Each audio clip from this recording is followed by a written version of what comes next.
नमस्कार दोस्तों, स्वागत है आपका हमारे चैनल TSW बंगाल मिरर में। जब हम यूरोप का नाम सुनते हैं तो हमारे दिमाग में ठंडी हवाएं, बर्फबारी और खूबसूरत वादियां नजर आती हैं। लेकिन आज यूरोप की जो तस्वीरें सामने आ रही हैं वो डराने वाली हैं। लंदन से लेकर पेरिस तक पूरा यूरोप इस समय आग की भट्टी की तरह तप रहा है।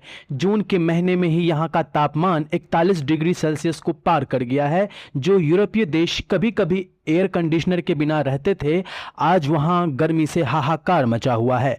आखिर ऐसा क्या हुआ कि हमेशा ठंडा रहने वाला यूरोप अचानक जलने लगा? क्या इसके पीछे अल नीनो का हाथ है या कोई और बड़ी वजह है? आज के इस वीडियो में हम वैज्ञानिकों के हवाले से आपको इसकी असली और चौंकाने वाली वजह बताएंगे। शुरुआत में जब यूरोप में यह गर्मी शुरू हुई तो कई लोगों और मौसम विभागों ने अनुमान लगाया कि इसके पीछे अल नीनो का असर हो सकता है।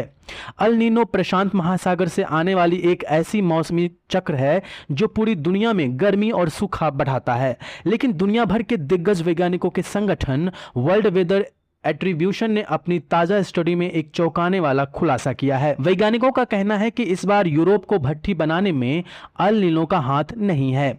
वैज्ञानिकों ने साफ शब्दों में कहा है कि यह गर्मी अल नीनो की वजह से नहीं बल्कि इंसानों द्वारा पैदा किए गए सीधे क्लाइमेट चेंज यानी जलवायु परिवर्तन का नतीजा है। तो फिर सवाल उठता है कि ये 41 डिग्री की गर्मी आई कैसे? वैज्ञानिकों ने बताया कि यूरोप के ऊपर एक बेहद मजबूत हीट डोम बन गया है। सरल भाषा में कहें तो जब वायुमंडल में हाई प्रेशर यानी उच्च दबाव का क्षेत्र बनता है तो वह उत्तर अफ्रीका से आने वाली गर्म हवाओं को एक जगह रोक लेता है। यह एक ढक्कन या गुंबद की तरह काम करता है जो गर्मी को बाहर नहीं निकलने देता और सूरज की किरणें जमीन को लगातार गर्म करती रहती है। वैज्ञानिकों का कहना है कि आज से 50 साल पहले यानी 1976 में ऐसी भयानक गर्मी पड़ना लगभग असंभव था। लेकिन इंसानों द्वारा कोयला, तेल और गैस जलाकर जो ग्रीन हाउस गैसें छोड़ी गई हैं, उन्होंने हमारे बेसलाइन तापमान को इतना बढ़ा दिया है कि आज यह मौसमी सिस्टम रिकॉर्ड तोड़ गर्मी बरसा रहा है।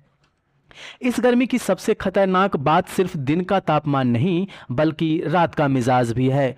यूरोप में इस समय ट्रॉपिकल नाइट्स यानी उष्णकटिबंधीय रातें देखी जा रही हैं। इसका मतलब है कि रात के समय भी तापमान 25 से 30 डिग्री से नीचे नहीं गिर रहा है। आमतौर पर इंसानी शरीर दिन की गर्मी को बर्दाश्त कर लेता है अगर उसे रात में ठंडक और आराम मिले, लेकिन रातें गर्म होने की वजह से लोगों का शरीर खुद को ठंडा नहीं रख पा रहा, जिसे वैज्ञानिक भाषा में हीट स्ट्रेस कहते हैं।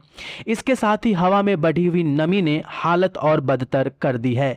यूरोप के लगभग 45% शहरों में इस समय हीट स्ट्रेस का स्तर इंसानी सेहत के लिए खतरनाक सीमा को पार कर चुका है।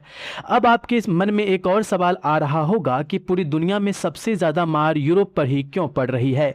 वैज्ञानिकों के पास इसका भी सटीक जवाब है। यूरोप दुनिया का सबसे तेजी से गर्म होने वाला महाद्वीप है। यह बाकी दुनिया की तुलना में दोगुनी से भी ज्यादा रफ्तार से गर्म हो रहा है। इसकी वजह है इसकी भौगोलिक स्थिति। यूरोप के ठीक ऊपर आर्कटिक क्षेत्र है जहां की बर्फ और स्नो तेजी से पिघल रही है। जब बर्फ पिघलती है तो नीचे की डार्क यानी गहरे रंग की जमीन बाहर आ जाती है जो सूरज की गर्मी को रिफ्लेक्ट करने के बजाय खुद को सोख लेती है। इसके अलावा यूरोप के शहर कंक्रीट और पुरानी इमारतों से बने हैं जो बिना एयर कंडीशनिंग के इस नई सदी की गर्मी को झेलने के लिए तैयार ही नहीं थे। वैज्ञानिकों ने चेतावनी दी है कि अगर हमने अभी भी कार्बन उत्सर्जन और प्रदूषण को कम नहीं किया तो आने वाले समय में यह 41 डिग्री का टॉर्चर हर साल का नियम बन जाएगा। साल 2022 और 2025 में यूरोप ने गर्मी के कारण हजारों मौतें देखी हैं और यह संकट अब सिर्फ एक मौसम नहीं बल्कि इंसानी वजूद के लिए अलार्म है। यूरोप की ये जलती हुई तस्वीरें हम सभी के लिए एक सबक है कि प्रकृति के साथ की गई छेड़छाड़ का खामियाजा अंततः हमें ही भुगतना होगा। आपको क्या लगता है, क्या दुनिया के देश मिलकर समय रहते इस क्लाइमेट चेंज को रोक पाएंगे? अपनी राय कमेंट बॉक्स में जरूर बताएं। वीडियो पसंद आई हो तो इसे लाइक और चैनल को सब्सक्राइब करना ना भूलें। मिलते हैं अगले वीडियो में, तब तक के लिए धन्यवाद।